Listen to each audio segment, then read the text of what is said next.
I think we're live, Mike. Heck Let me yeah. just Happy 5th of July. hang on.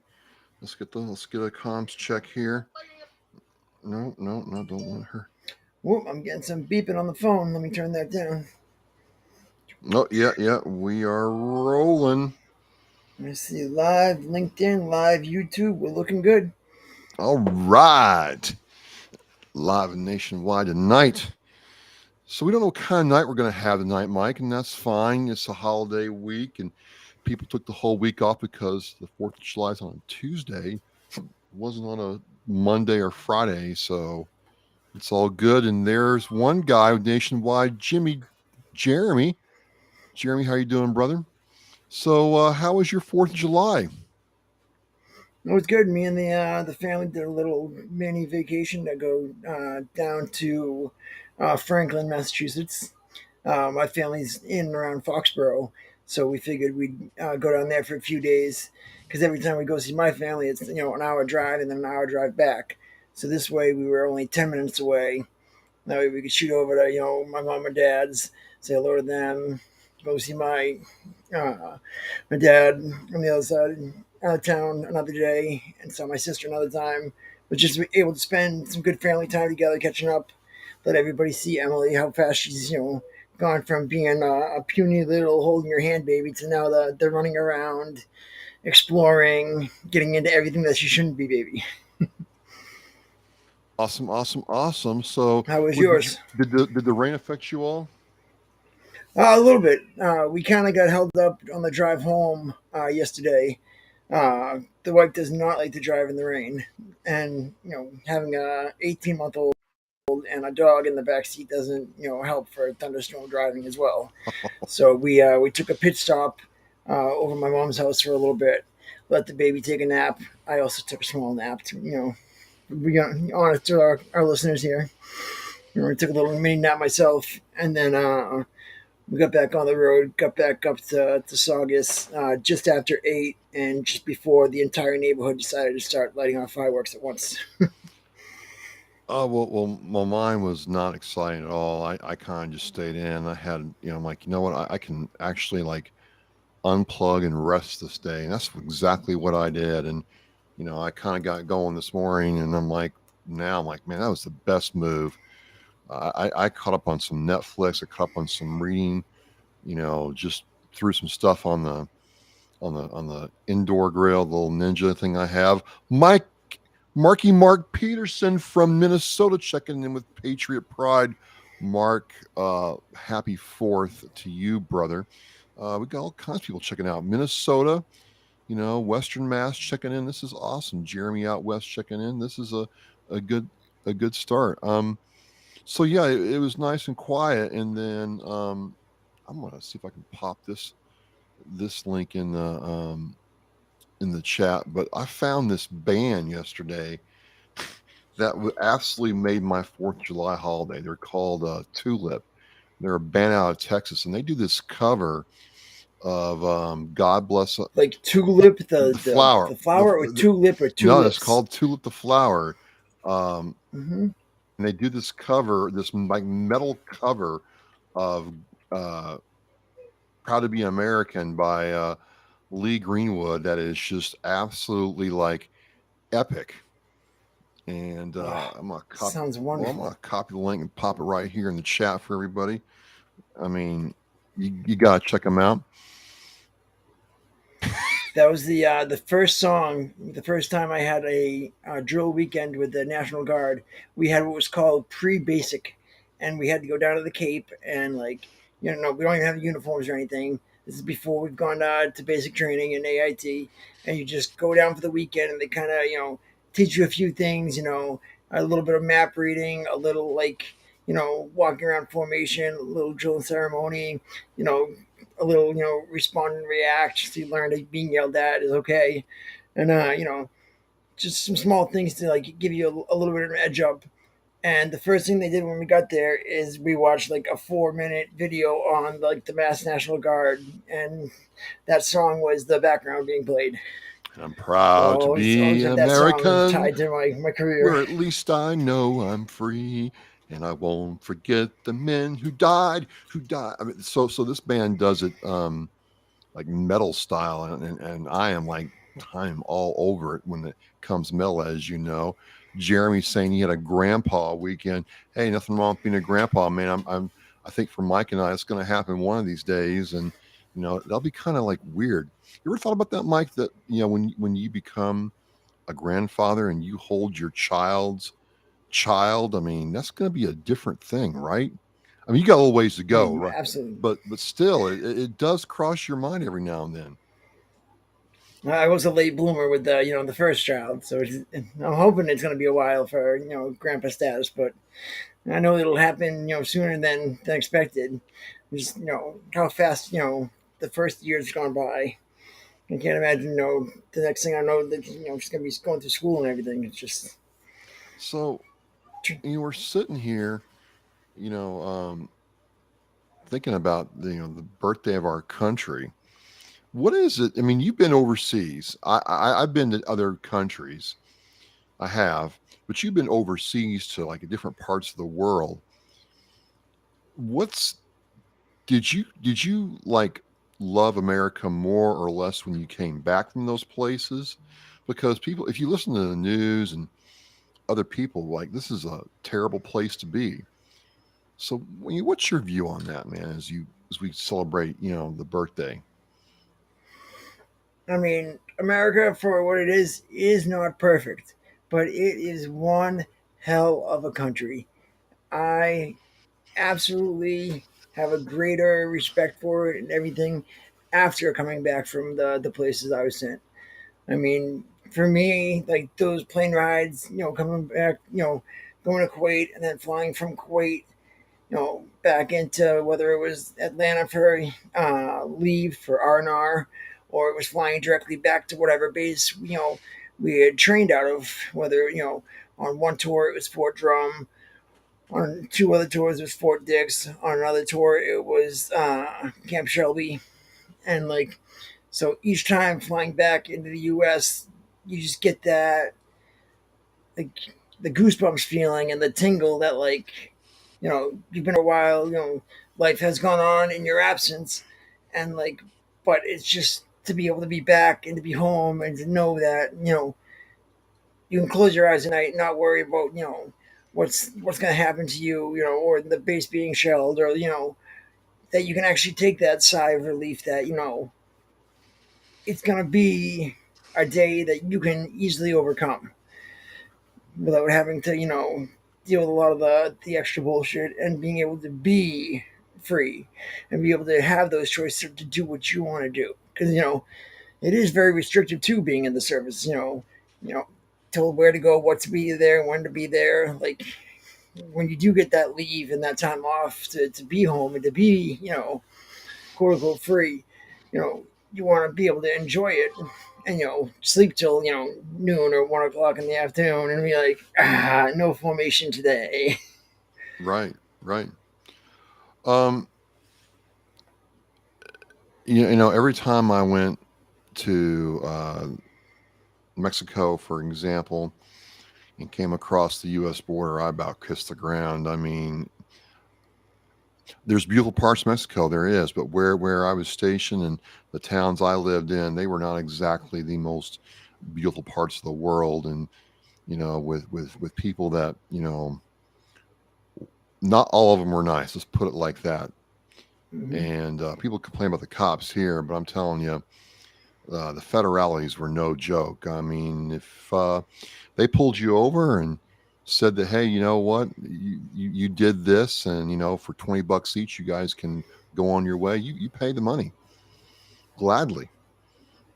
You did not want to go to Mexican jail as a gringo. You just did not want to do that. And it was like I'm happy to be here. The funny thing was in Algodones, where it's kind of like a border town, they love the Canadians. Like this, we called them snowbirds, Mike, and they would come down in the wintertime on their RVs, and they would Yep. flock to Algodones for medical procedures, prescription drugs, and other things. Those people got treated like gold. Nobody messed with them. Grandpa and grandma in their 60-foot Winnebago could run over a fire hydrant, no big deal. A couple PFCs from Yuma, you know, looks wrong at a waitress. There's problems, and so it was just a marked difference about how certain population groups were treated. But anyway, I'm happy to be in the U.S. I watched this YouTube video today. This Royal Marine was talking about invading America, like what you would have to do to invade America, right? You know, one, just crossing the Atlantic or Pacific Ocean, and then two, trying to find a beachhead that you could hold to land enough troops and materials to attack us. And then three, the other thing that he mentioned, that he's like, hey, the rest of the world's got to understand this. The American citizens have more firepower than the National Guard, police departments, and active duty military combined. You know, we got like what I mean, like almost a billion personal owned firearms in this country, which I think we could raise that number up if we really worked at it. I think it was very key. I think it's a very key part of our country where you're not going to roll into our country with a couple of tanks and decide to shoot things up. You're going to you're going to incur our wrath. We're not going to just let you roll into here. So And you do have the bases are strategically placed or throughout the country. You've got your active duty component, you've got your reserve component, you've got your National Guard component. I mean, you've got your Marine Corps Reserve, your Naval Reserve. There are so many different branches and affiliated services, the Coast Guard, all around, and like it's just I don't feel like there would be any clean way for them to come in without facing battalions to divisions almost immediately. well, I'm not going to let somebody come in my town. I mean, we're gonna rise up. So I mean, look at Boston after the marathon bombing. They literally shut that shit down, and they let the National Guard, they let our units literally take the Humvees, go down the streets, up and down, working hand in hand with the local law enforcement to ensure that that was put a stomp to. the only exception is I'm reading about cyber warfare, and I guess Russia and China attack us regularly on the cyber front. Like when that pipeline from Jersey to Texas went down, that was cyber warfare. It was pretty pretty something else. But I just look at Russia for an example, right? This was considered a superpower until they started trying to fight with Ukraine. Now it's like, wait a minute, Russia doesn't have it all figured out. Um, And then their own mercenaries coming and charging towards Moscow. That was some crazy shit last week or 2 weeks ago, like, whatever wait, that was. what is that? I mean, Wow. Then this was the stuff's mega power we were planning for years against. The right, strategic battles and our fake like wargaming against what would happen if they came here or we went there. And like a lot of their cards have been shown. right. And which leads me to my next thing. I mean, I thought about this way. I mean, I was reading a report where in South Korea and Japan, Vietnam, and China, like they've all but quit reproducing enough to replenish their population. Like if something doesn't change drastically in the next 20 years, they're going to start running out of people. Like all the people our parents' age and the next generation before them are going to start aging out. It's going to change things. I think and it's not just.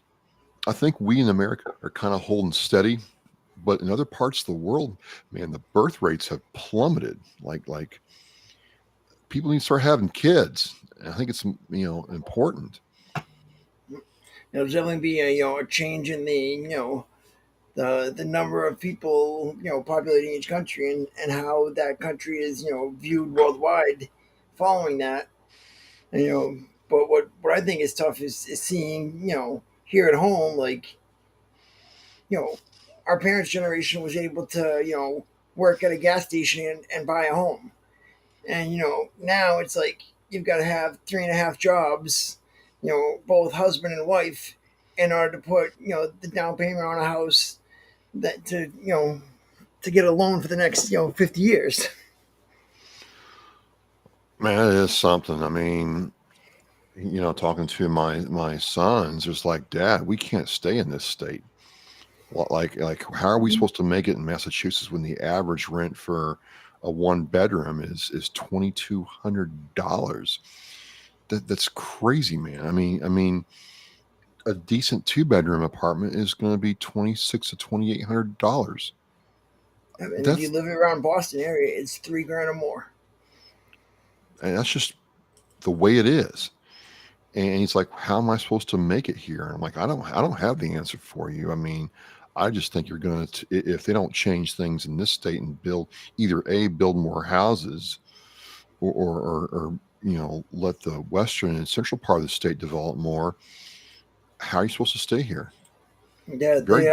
they had a stat the other day that said that Boston was like the number three city in the country that doesn't have enough homes for the people that live there. We are short 152,000 homes for the people that live in Boston.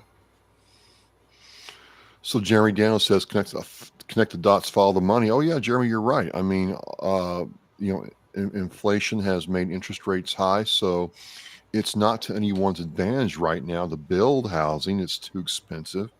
It's better for the people who own rental complexes and rental property to raise the rates and squeeze those people for everything they can get. I Yeah, just think and if it, Airbnb didn't help anything either. oh my God, don't even get me started on Airbnb. That shit was fucking. It was nice in concept to begin. It just turned into a cash grab for people, and it stops people from having places to live. It literally took off the market good apartments and good homes to turn them into places that are rented 3 days a month, and you've got people on the street that can't find a place because of that. So I just think it's going to be a problem here. And I'm told all the time, I said, look, man, you can go to other parts of the country, make not the same money exactly, but pretty close to it, and have a better quality of life. So I just, I think a lot of what we have going on here in our country is about the economy. You've got to get spending back under control and do it like that. But still, it's I look at other countries and how they deal with housing and what's available and how they're building it out. And I still would rather be here. I'd rather be here. And it is tough because it's like the same thing. Like the kids are talking about with Massachusetts, and it's tough to say. And when me and the wife are looking at places, we are looking at the New Hampshires and the and out of states, because it is just substantially cheaper to go somewhere else right now. And it's just you want to be able to stay close to family, and you want to be able to keep those those ties, and to be around those that that you're comfortable with and that you grew up with. But at this rate, that it's people are being pushed out of Massachusetts for sure. Absolutely, absolutely. So, oh well. Speaking of Massachusetts, one of the things that I it makes me mad, Mikey. It makes me mad that this is the birthplace of freedom, and you're a criminal. You're a criminal if you light off your own fireworks on your own property. You're guaranteed a visit from your local, you know, police department. And Like I'm they had like, on every sign on every highway over the last 2 weeks. Fireworks are illegal in Massachusetts. Thanks, highway sign. I'm like, and no one's understood. I like to try to explain to people, like, look, it did involve a lot of parental intervention and watching, but if you did it right, you could have a safe fireworks outing. You didn't want your 2-year-old handling a bottle rocket or some black cast, but you could certainly give them little sparklers to wave around. Yay! Happy birthday, USA! Yay! Yay! Yay! The bigger kids got like some of the other stuff, and then like the adults and big kids got the real explosive stuff. And you got they got the barbecue going, around When the sun went down, we lit them off for an hour and a half. And the only rule was everybody be safe, but you had to come back the next morning and help clean up the yard and everything from where all the trash and paperwork from the fireworks went, and everything was cool. I get up here, I'm like, hey, where's the nearest fireworks store? Like, we don't, whoa, we have professionals, Mike, professionals that light fireworks off. They will do it for you. And that's how we do it. But I'm like, looking at it, I'm like, it's my tax dollars going for this. What in the world's going on? And so when I get a chance to go to a place like, Tennessee or Louisiana, and Louisiana is kind of crazy. They do it for the 4th of July and for New Year's. So New Year's Eve in the wintertime, which is actually a pretty good a time. Like it's cold out, but it's not. So there's no bugs. It's Hmm. not hot, and you can have your hot cocoa, and or your beer to keep you warm, and you light them off that way, and it's still a great time. Woohoo! Get your red beans and rice next day. So, but anyway, Yep, yeah, I man, always I get a think. kick out of watching people get pulled over, coming back into Massachusetts. Like, there's usually, somebody sitting at, Phantom Fireworks, like watching the Massachusetts cars pull out and leave, and then watch them drive right back over the border. Sometimes they'll stop at Phantom Fireworks, pick up their fireworks, then they'll hit the New Hampshire State Liquor Store, and then they'll come back over. Well, I mean, this makes me ask another couple questions. I'm like, okay, if you guys can be that stringent about fireworks, well, then the drug problem should be pretty easy to solve, right? If you can muster that kind of resources to watch somebody put fireworks in their trunk, the drug problem should be gone already. There shouldn't be any human trafficking. There shouldn't be any, right? Right? I mean, maybe I'm just being naive here, but it does make me wonder why can we have one and not They, the other? they Someone absolutely just picked the wrong battle on this one for sure. Like, and they were like, "This is the hill I'm gonna die on," and it's a really stupid hill. And like, you wouldn't have issues with fireworks and with people lighting off and going all cowboy crazy with it. Like, if you just let them be legal. You know, when things become legal, there's a less reason for people to go and be like, "Oh, we gotta get some fireworks because they're illegal." You wouldn't have people bringing up $4 grand worth from North Carolina, when they come back from their training bases because they know they're illegal in Massachusetts, and blowing them all off in a weekend and causing a fire or something. If they were able to casually go down the street, purchase a few and have a controlled evening of entertainment. It's something else. It's one of the weird things about living in this state. So I just I'm like, well, it is what it is. But going back to the U.S., it's a really different time in this world, man. It seems like I don't know about you, man, but since the last 20 years, the world's gotten smaller. You can literally, talk to anybody, anywhere in the world, watch videos from people anywhere in the world, order food from anywhere in the world. You know, it, the world's gotten smaller. You can bring the world to you, and it's kind of like, well, if you can bring the world to you, are you missing anything by not exploring the United States? Because it's a pretty awesome place. So that's one of the things that like I always told myself that I'm going to do. Like when I got done my military career and I got the opportunity to, is I wanted to see the U.S. and what it had inside of it.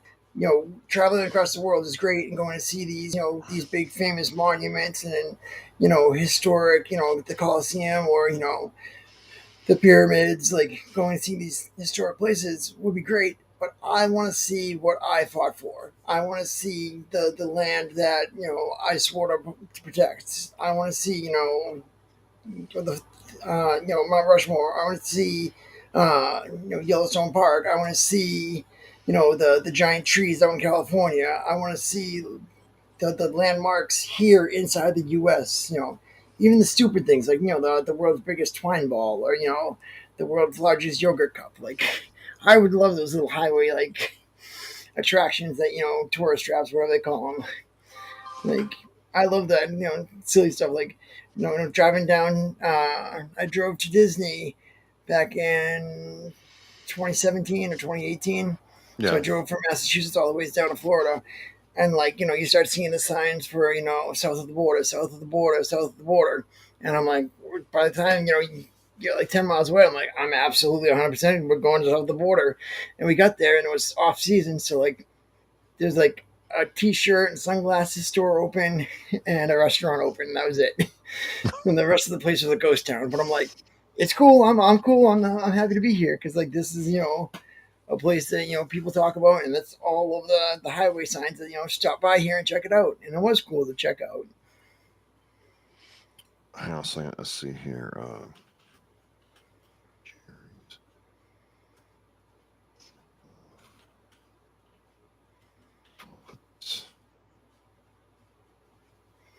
And on the coming back like to the states, like I can't always word it right, but like Dara Worley had a song. I just came back from a war, and like that was like a perfect way to describe like the feeling of coming back to the U.S. and like how it was like because he came over and visited us while we were overseas, and always told us if you're at one of his shows afterwards to let him know that you saw him somewhere overseas, and he would invite you to come back and talk.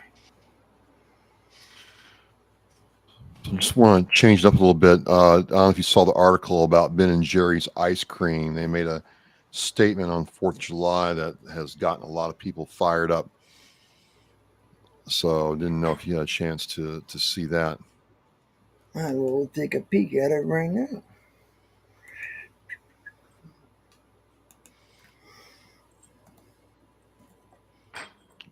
Did it get in the chat? I don't see it. Hang on a second.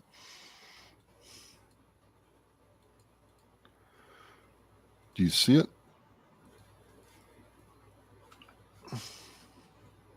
Try again.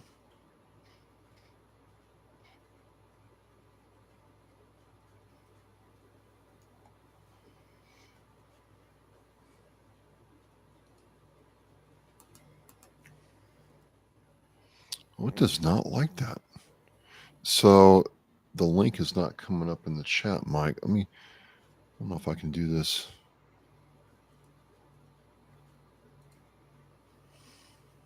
I'm trying to see if there's a article to pull up. There is, but it won't paste in the chat. Let me just try it like this. Well, that worked.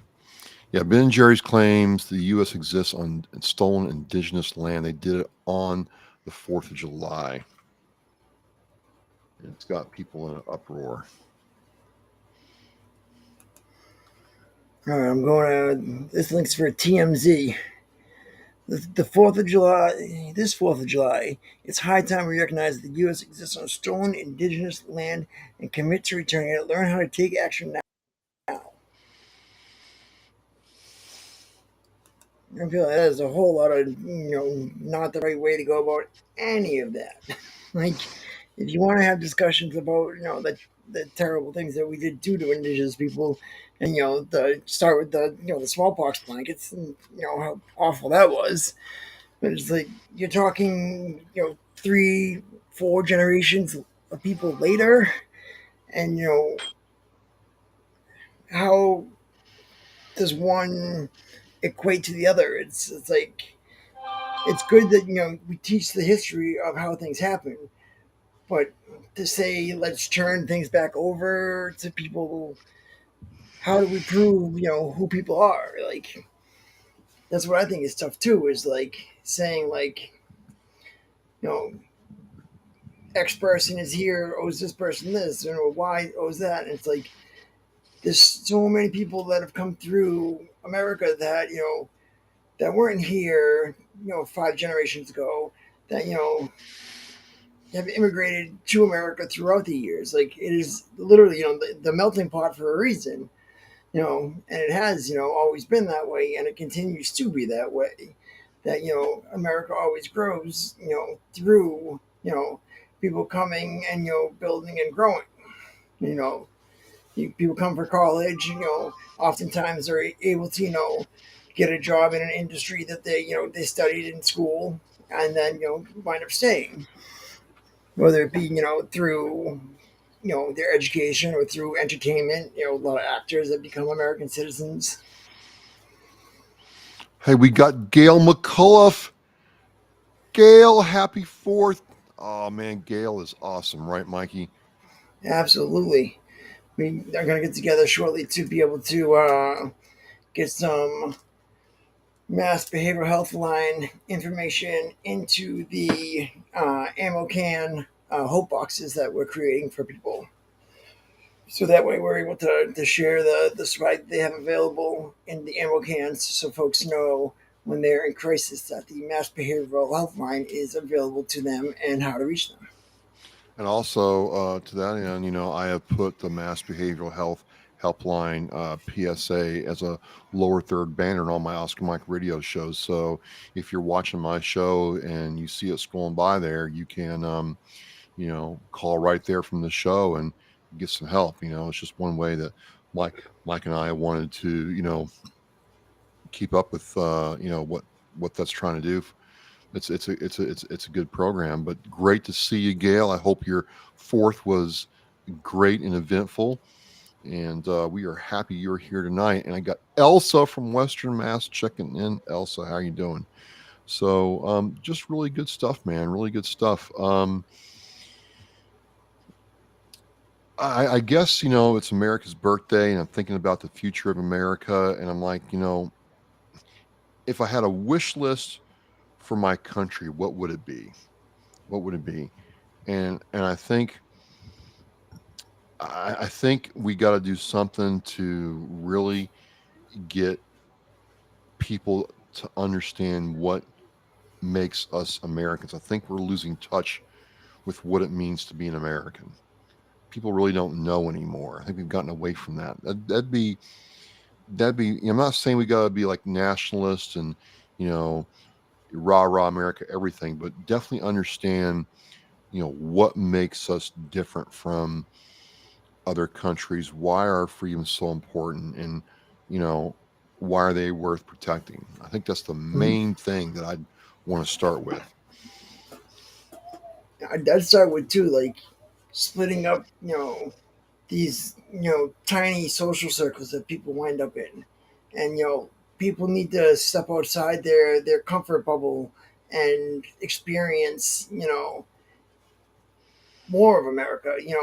For me, like traveling to Virginia and living in Virginia for a while was great because it's a different experience, and like that's one of the things of the military that I loved was I went to Missouri for initial training, and then I was upstate New York to pre-deploy to go to Iraq the first time, and then I was down in Mississippi, and I went out to California for training, and to be able to go to all these different parts of the country and to be able to see what life is like. Not always just being stuck in the Boston area and just having that one world view and like just being like that's it. That's I don't understand like people that like that stay in one area and that's it. Like for me, I had to travel. I had to experience things outside of it.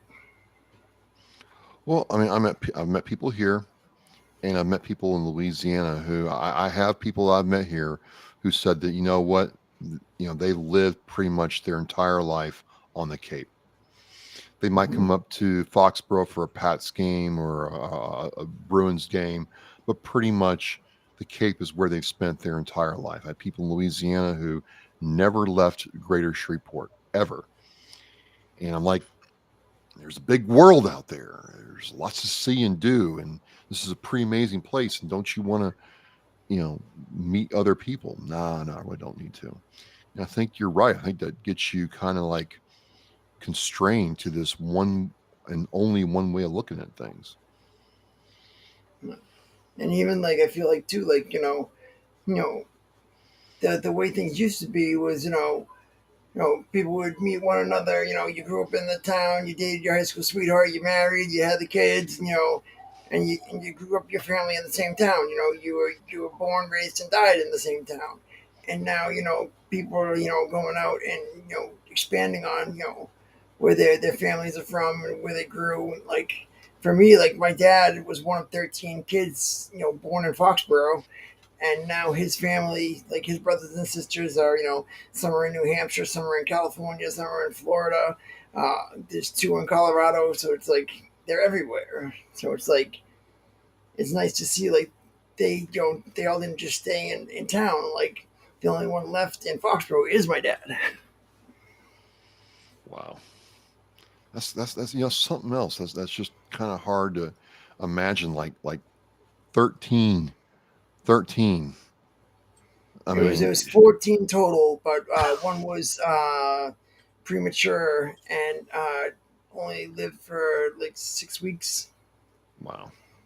So, But but still, you got to share everything, and I bet you ate all your food at the dinner table because there was nothing else coming. Mom made what mom made, and that was it.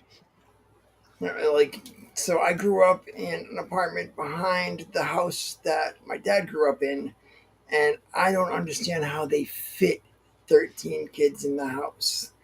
Like even like with the additions that were put on later, like there's people like must have been like doing like the Navy like hotbed. Like one person gets up, the other person goes down. Like it just didn't seem like there was room for 13 children in That's the age range. crazy. Is like you definitely saw like that. Like my dad's one of the older ones, so he was one of the ones that like once he got to a certain age was taking care of the younger ones as they came into existence. And like my dad went into the trades, and like so anytime like anybody in his family like needed something, there was always calling John and see what he could do. He started with plumbing, and then he got his master's license in carpentry, and then he got his master's license in electricity, and then he got his HVAC. And so he wanted to be able to start and finish the projects by himself. He didn't want to have to wait on another, you know, tradesman to come in to do something in order for him to finish his work.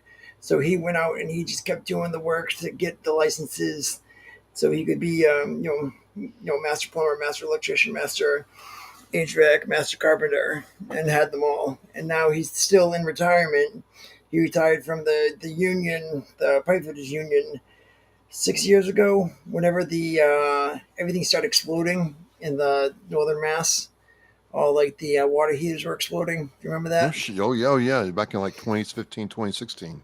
Yeah, when that happened, he retired from the pipefitters union and started going up there and doing like the work that was because that was being covered from an insurance company. And he's like, I was making stupid money. Like it's like you'd go in, just fix up, whatever lines were all effed up, and put a new water heater in properly and like set it up, and like they were just writing checks because they were just like, we need this fixed now. Like so, he was like, he retired from the pipefitters union and just started doing that independently up there. Cool, cool. Um, I got Adam Simonic, fellow Charlie Battery mate, Mike checking in. He's from Illinois and he drives for the FSB Racing League, the 016 Oscar Mike radio car. Adam, thanks for checking in tonight. Hope you're doing all right, brother, and hope your fourth was good. Jeremy Daniel says, follow the money. Well, I'd like to follow some money and or have some money, have the money trail laid out, Jeremy. Sometimes it'd be really helpful. Um, I'd like Gail some money said, to find me. well, even better, Mike.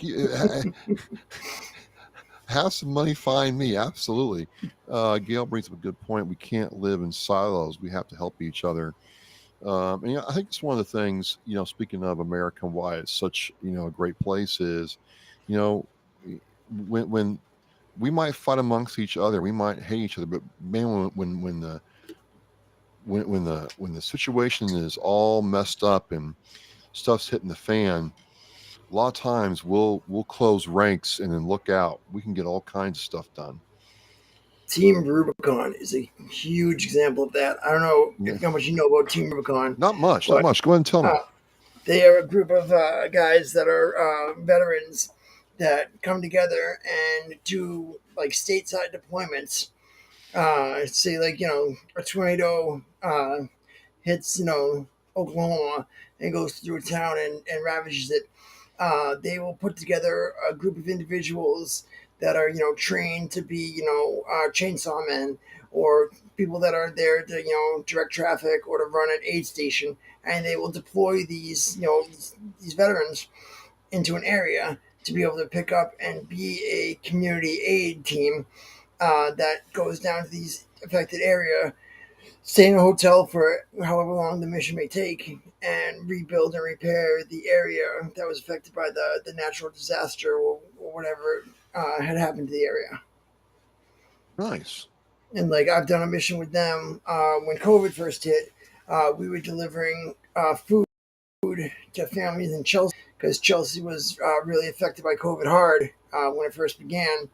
Uh, and so what we were doing is we were bringing two different types of boxes. One day it would be a supply of like non-perishable goods, and then the next day it would be a supply of your produces, your fruits and vegetables and things like that. And we would deliver these boxes, to people's homes that were on the address. And like each team that would go out, there was 5 teams each day that would go out, and we would have 20 to 30 homes each that we were delivering these boxes to and taking care of these families. And what was it like when And you that was showed? just one mission that Team Rubicon was doing in Massachusetts. What was it like when you showed up with those boxes to help those families out, man? What was that like?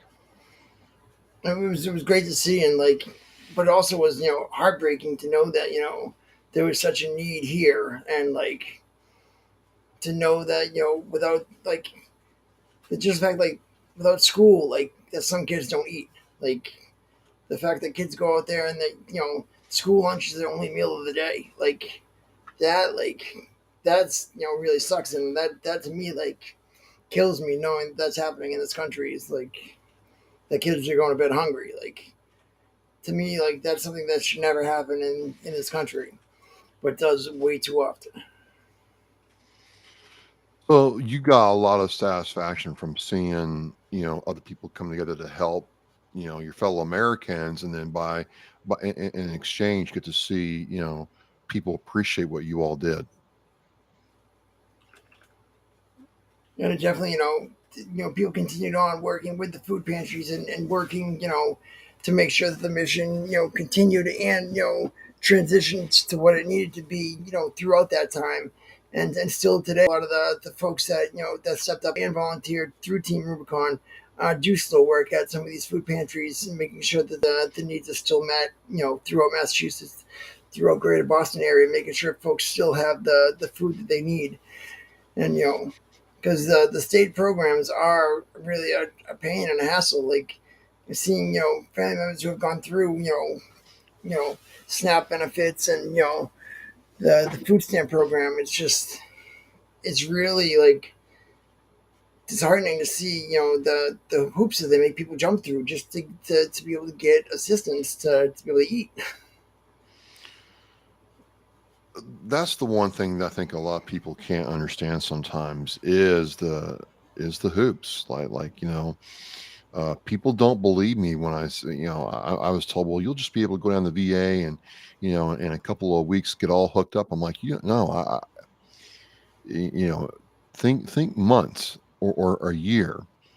And that's if they think that, you're actually really hurt bad enough to warrant anything.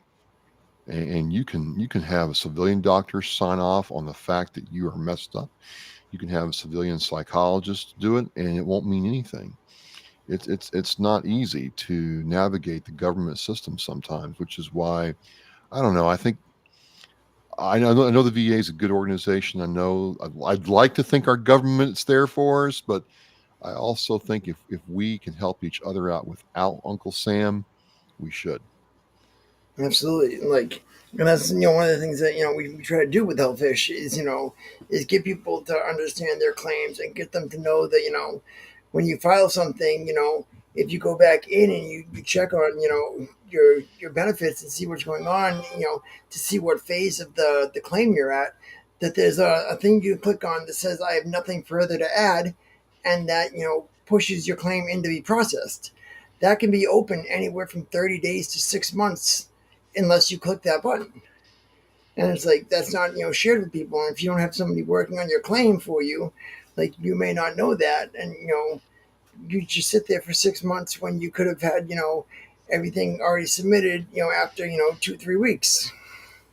Man, I'm having one VSO tell me that just what you said. He's like, if I could get people to understand that when the VA sends them a letter or an email, or if they have the VA app on their phone and a text comes up, to look at it and respond. And if they don't understand, go to a VSO to get help, because he's like, they miss stuff. Like Hmm. I finally got this guy to look at they say the VA were sending him snail mails saying, hey, we need you to call us to verify something. He just threw him away thinking he was all set. It's like, don't throw him away. Answer the freaking letter. Yep, and it's not like and they're not going to back pay that whole time because they're going to say that the claim wasn't fully submitted until that last X is made, and then that's when they'll say the claim start date is, and it's like it's unfortunate because that person could have been getting the care and the benefit financially, because sometimes it's not always about the financial, it's about being able to go and see a doctor for your pain and go and see somebody to get treated for your injuries and ailments, like especially when it comes to the mental health side. And that's why it's so important that people do know about like the PACT Act and about being able to go see a mental health provider for 30 days inpatient, or for 90 days outpatient outside of the VA if you need to as a veteran, by just going to the place and saying, hey, I'm a veteran and the VA is going to cover this now. As you're talking, I'm thinking, I'm wanting Gail to come back and talk to us to understand how many veterans the Mass Helpline has assisted, because it's my understanding, Mike, that the PACT Act has flooded the VA system again. Like it's crazy right now to get anything through, because with the PACT Act opening up, everybody is applying, everybody's trying to get in, adjustments and things fine tuned. It'd be interesting to see, if the Mass Helpline in this state at least, helped out, facilitated, you know, got it. So, oh, Gail's still on the chat. She's saying, I don't know if we have that info. Okay, you don't know, but I was just curious, you know, uh, if there's a way to track, which demographic the Mass Helpline helped. Did they, we had 40,000 calls and we helped 4,000 veterans, for example. I don't know. Jeremy, that's awful. 17,000 calls. Wow. And so it's so upsetting to see people getting denied care and refused the the help that they need out there. And like, and then you see other people that that make up stories and get all this help. Like I watched a person that was over seas with us on my second tour, uh, just got a home makeover from Montel Williams and everything. And this was the person that lied about being shot at while we were overseas. And like, they claimed that that they saw the bullet whiz through the air like the ripples like in the Matrix, and it was like that doesn't happen in real life. Like, and like they poked a hole through the netting in there, the camo netting over the top of the turret, and claimed that oh, we were shot at. And and now this person's getting their home completely remade, courtesy of like some military makeover show. And like it just blows my mind. Man, Stolen Valor just really grinds my gears. Keith Hayes from Sinister One Productions is checking in. Keith Hayes co-produces the Oscar Mike Radio Show for almost 7 years now, and it's good to see you tonight, Keith. Jeremy Daniels says popular narratives only are the only ones allowed. Well, I mean, this is kind of why we have, things like We Are Resilient and other shows, is to tell those stories that may not be popular, but still need to be told, man. Everybody has a, story of value and can share something. That's what we want to do. So we want to do. Holy moly, Mike! It's 7:51 already. I mean, where does the time go? Now, in the time we have left, you have a special guest that we're trying to get on. Tell us a little bit. Give us a peek of the guest for next week on war.